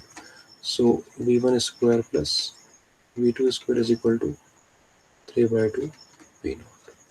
Correct. This is my first equation. Okay.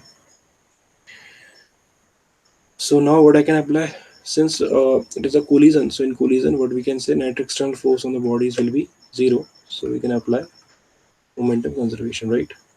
So we can apply momentum conservation. So by momentum conservation, linear momentum conservation, momentum conservation. Hmm.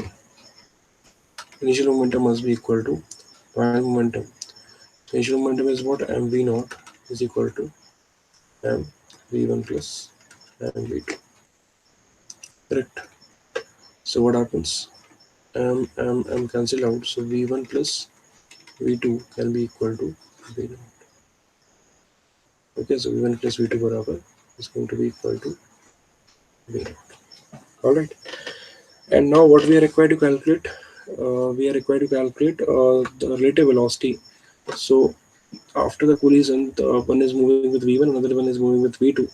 So what is the relative velocity? So v relative can be equal to mod of v2 minus v1. This is what I am required. Mod of v2 minus v1 is I am required. So first of all, what you will do, this is my second equation, let it be. So put the value of, take the value of v2 from this equation. So v2 can be equal to what? v0 minus v1, correct? So this is my second equation. Put the value of second equation in the first equation. Okay, so put the value of second equation in the first equation. So what we are getting, v1 ka square plus v2 ka square is equal to 3 by 2 v0. So v1 ka square plus v2 is what? v0 minus v1 ka whole square is equal to 3 by 2 v naught. So this is v1 square plus, here we are having v naught square plus v1 square plus 2 v1 vo is going to be equal to 3 by 2 times of vo. Correct.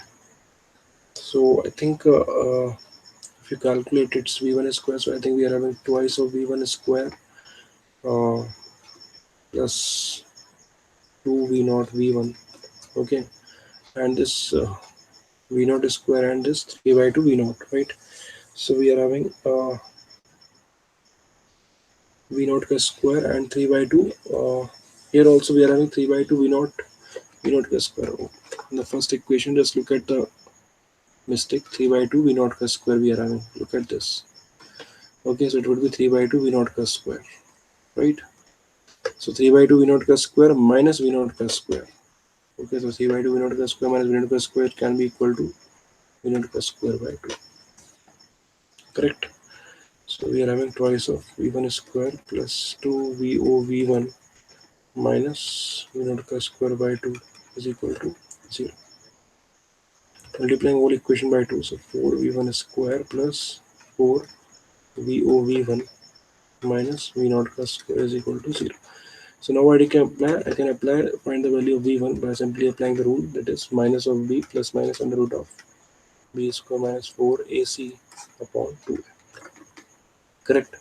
So v1 can be calculated as what? v1 can be calculated as minus b. So what is minus b? It is minus of 4 v naught, okay, plus under root of b square. So under root of b square is going to be 4 v naught square means 16 v naught square minus 4ac. 4ac means 16 v naught square minus of, so plus 16 v naught square divided by 2.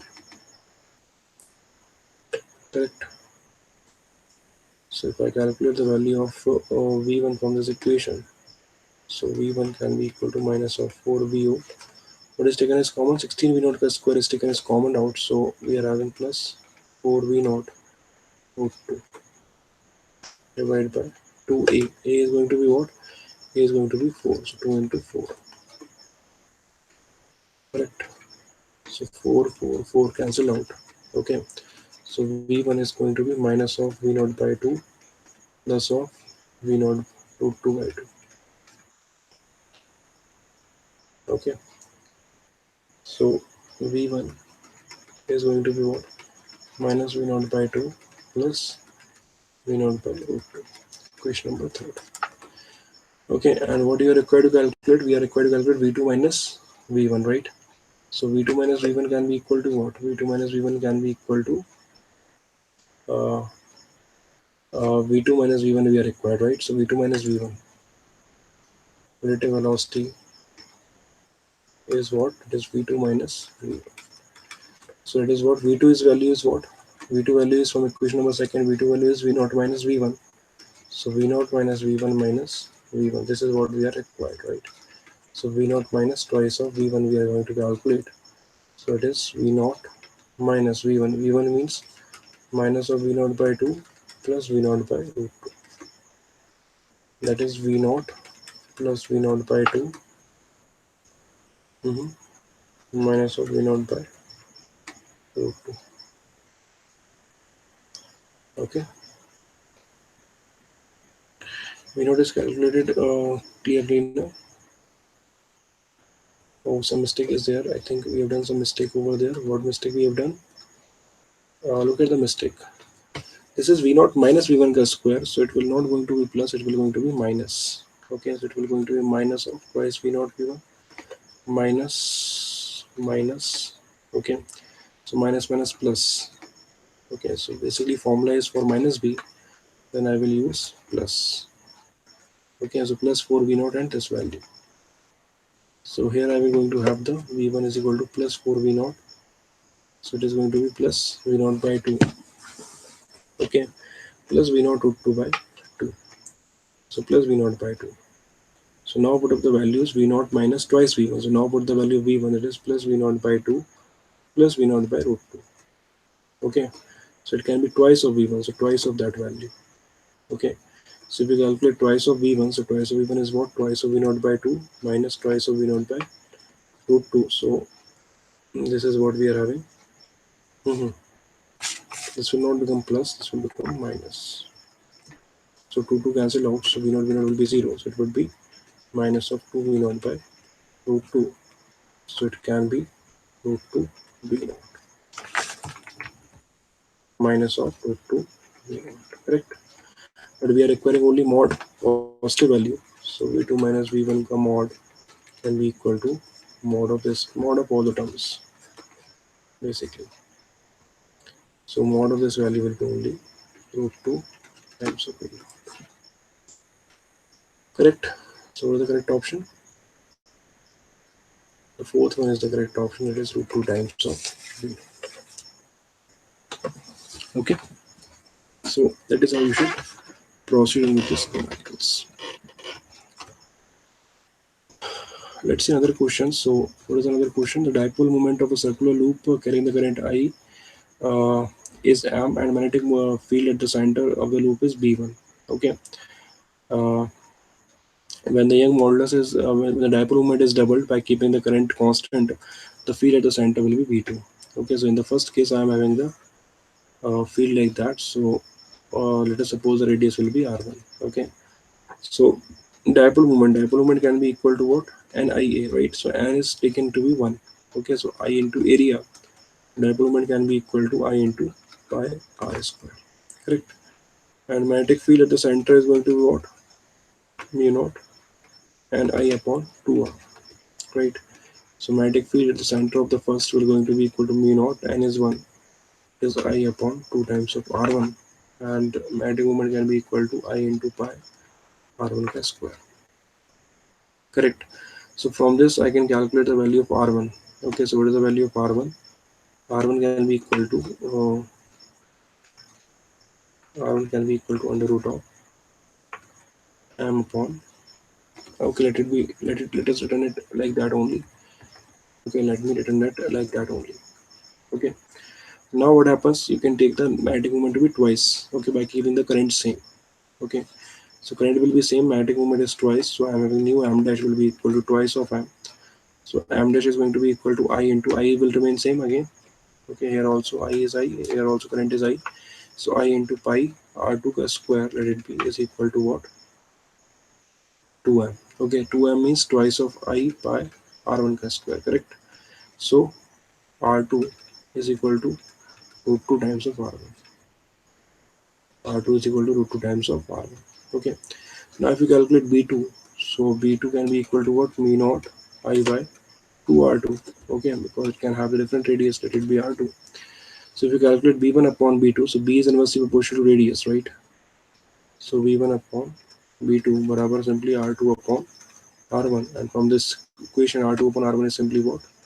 Root 2. Correct. So my final answer will be first, that is root 2. Correct. Again a very simple question. Next.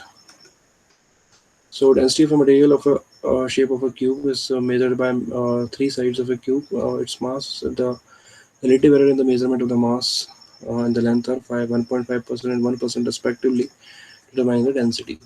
So density is simply what? Density is simply mass upon volume. So density is simply mass upon volume. Volume can be length into width into height, means length ka cube.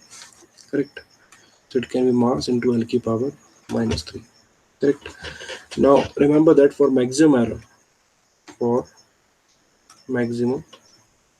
error, what is my basic formula? Suppose an equality z can be equal to a key power z can be equal to x key power a y key power minus b, like that we are having. Okay, so maximum fractional error in z, so maximum fractional error in z into 100% can be equal to a times of delta x upon x into 100% plus this power will comes up outside, so plus b times up, and remember that here the power is minus b, still we will use only plus b times of delta y upon y into 100% for the maximum error. This is a maximum relative error. We will use always a plus sign. Whatever sign of the quantity, we will not take that sign. We will take always the plus sign, and that power will comes in the multiplication. Okay, so rho is basically equal to m upon l cube. That is m into l cube power minus 3. So percentage error in rho, maximum percentage error in rho density is equal to what?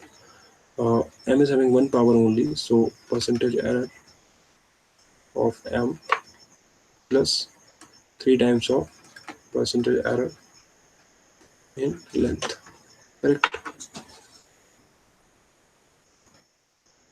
So it is going to be percentage error of m. Mass is given to you. Percentage error of mass is given to you 1.5. Correct. So it is 1.5 plus 3 times of percentage error in length is given to you 1%. So that is 3 times of 1%. 1.5% plus 3 times of 1%. That is 1.5% plus 3%. That is going to be 4.5%. This is your final. So my correct option is the first one, that is 4.5%. Yep. What about the next one? On interchanging the resistances, the balance point of the meter base shifts to the left by 10 centimeter. Okay. So resistance of the series combination is 1 kilo ohms. How much was the resistance can be on the left slot before interchanging the resistances? So let us suppose I am having a meter which x comma y. This wire is having a length of 1 meter, and let us suppose that initially the balancing length will be L. So I can simply say that it works on the principle of weight is on which. So x by y must be equal to This is the resistance is x and y, and resistance is proportional to length. So x by y is equal to the length of the meter bridge is 100 centimeters. So this remaining length will going to be 100 minus L. Correct. So I can simply say that x upon y can be equal to L upon 100 minus L. Correct. Okay. So what is the next situation? Interchanging. After interchanging, what is that? The meter with the balance point shifts left by 10 centimeter. So after interchanging, this is y. This will going to be x. Mhm. So this is my gallon meter. Okay. So now this length is shift on the left side by 10 centimeters. So it will going to be L minus 10. Correct. So it is what? 100 minus L minus 10. So it is 110 minus L. Correct. This is going to be 110 minus L. Right. So now what we are having? Mhm. So y upon x can be equal to L minus 10 upon 110 minus L. Okay. So reciprocal on both the sides. So now what we are having? X by y can be equal to 110 minus L upon L minus 10, and from the equation number first. So the equation number first. So from equation number first, what is we are having? This is going to be L upon x upon y is equal to L upon 100 minus L. So just equate this equation and you will going to have the value of L. And once you are having the value of L, so you can easily calculate the value of x and y. Correct? Okay, so once calculate, you can have the value of x and y. Okay, x upon y. And another data is given to you, x plus y can be equal to 1 kilo ohms, that is equal to 1000 ohms. So the second data you should use it up. Okay, and this data you should use it up, and you can going to have to get the complete answer over there. Okay, so if I calculate it, so I can cross multiply it. So 110 minus L multiplied by 100 minus L is equal to L square minus 10L. So multiply it, 11000 11,000 minus 1000 L minus 110 L minus 100 L plus L square is equal to L square minus 10L. Okay, so here what we are having, L square cancel out. So 11,000, this is what? Minus of 210L barabar minus of 10L. So 210 minus 10, that is 11,000 barabar 200L. Okay, so 11,000 is equal to 200L. So what we are having? 2 cancel out. So L is going to be equal to 110 by 2. So it is going to be equal to 55 centimeter. Correct?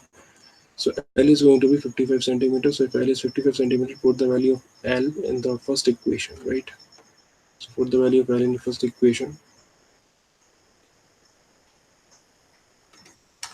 So what is that? We are having x upon y is equal to L upon 100 minus L.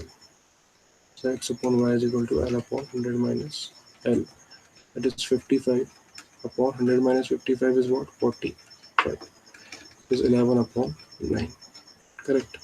So from this data we are going to have x, or we can calculate y because we require the value of x now.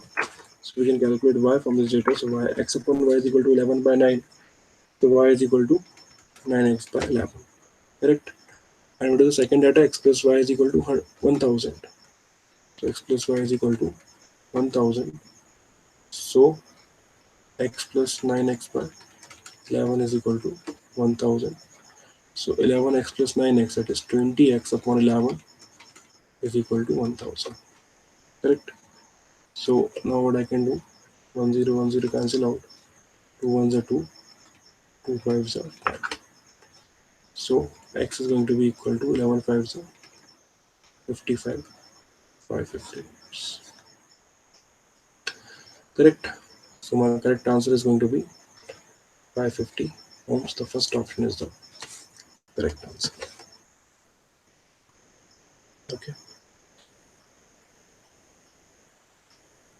Let's see another data. What we are having. So we are having the formula, which is 27th question is asking us the AC circuit instantaneous EMF of, and the current is given by E equal to 10 100 times of 30t, and I is equal to 20 times of sine 30t minus pi by 4. So between these two, phase difference I can directly calculate. So phase difference is equal to what? Pi by 4, correct? And E naught is the peak value of E is 100, peak value of I is 20. So average power for a one complete cycle is IRMS into VRMS into IRMS into cos phi, correct? So VRMS is going to be what? That is peak value by root 2 plus IRMS is what? Peak value of current by root 2. Cos phi is what? Cos pi by 4, correct? So that is going to be equal to V naught is what? 100. Root 2 is 2. 100 into 20, correct? Peak value of I is 20 into cos pi by 2. Cos pi by 2 means cos 45, that is 1 by root 2. Pi by 4 is 45, that is 1 by root 2, correct? So it is going to be equal to 1000 by root 2. Okay. So I think instantaneous EMF is given by 1000 by root 2. So I think that is only in the fourth case. So that is my correct answer, because no other option is going to have the same case. So last one is my correct answer. And if you want to calculate current in the branch, so you can also calculate the current. Okay. Wattless current. So wattless current is IRMS into sine phi. So it is what? IRMS. IRMS is what? I naught by root 2 into sine phi. So what is I naught? I naught is 20 by root 2 sine 45. Sine phi is 45. Sine 45 is 1 by root 2. It is going to be equal to 10 amperes itself. So fourth option is the correct answer. Correct.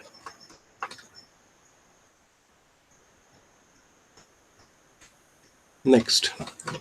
So all the graphs entered that represent the same motion. Out of them, one does it incorrectly. Then pick it up that graph which does the motion incorrectly. Okay. So look at the graphs carefully. First is the position time graph. Second is the velocity time graph. Third is the velocity position graph. Fourth, the distance time graph. So look at the graphs carefully. The first three graphs, 1, 2, 3 graphs, shows the motion of the ball thrown vertically upwards, and after reaching the maximum height, the velocity becomes 0, and after that the velocity starts to increase. Okay, look at the first diagram. Okay, if you draw the tangents at all the points, the velocity is decreasing, right?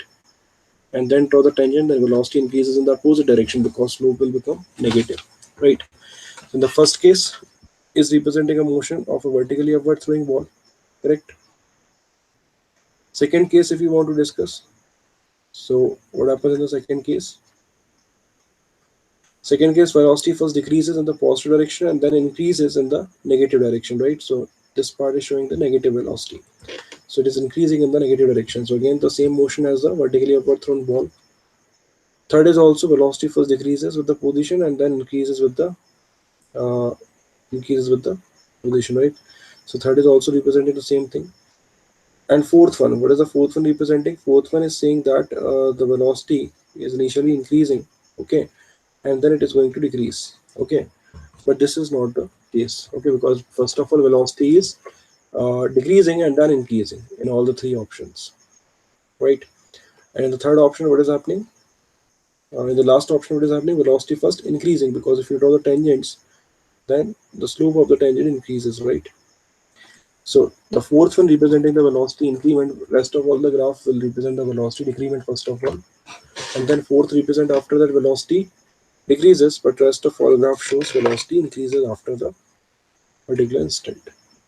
So I think fourth one is the odd one out. So my incorrect option, or my incorrectly expressed, will be my fourth option. Correct.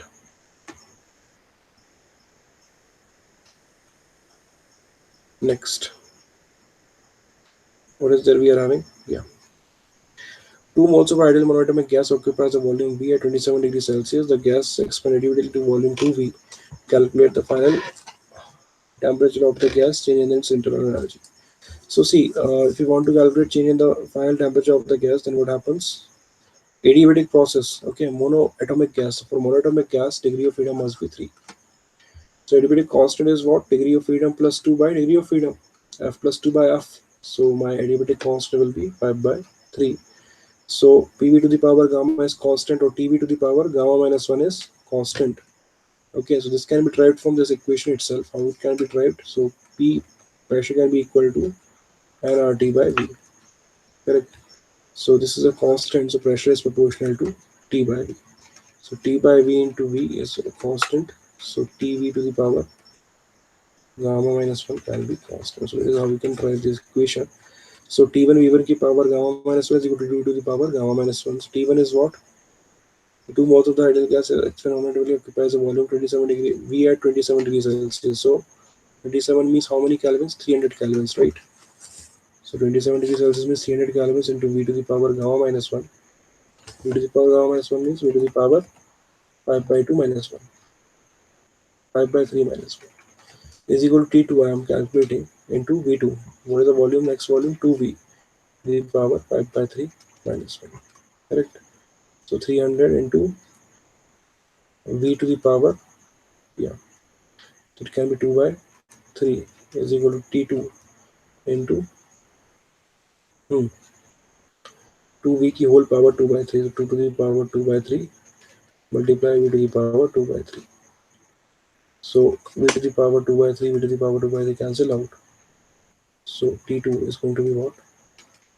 300 upon to the power 2 by 3. It is approximately 189 kelvins. Okay. So which option shows you the first temperature 189 Kelvin? Two options are there, A and first and the third option, right? So now we should calculate the internal energy. So what is the internal energy? Change in internal energy, it is F by 2 and R delta T. Correct. So it is going to be equal to 3 by 2 and N is what? 2 moles. Is mentioned over there 2 moles. So N is 2, R is 8.3. Okay, or we can use 25 by 3. R can be used 25 by 3. Delta T. What is delta T? 300 189. So 300 minus 189 is what? 300 minus 189 is going to be 211. Sorry, 111. 111. Okay.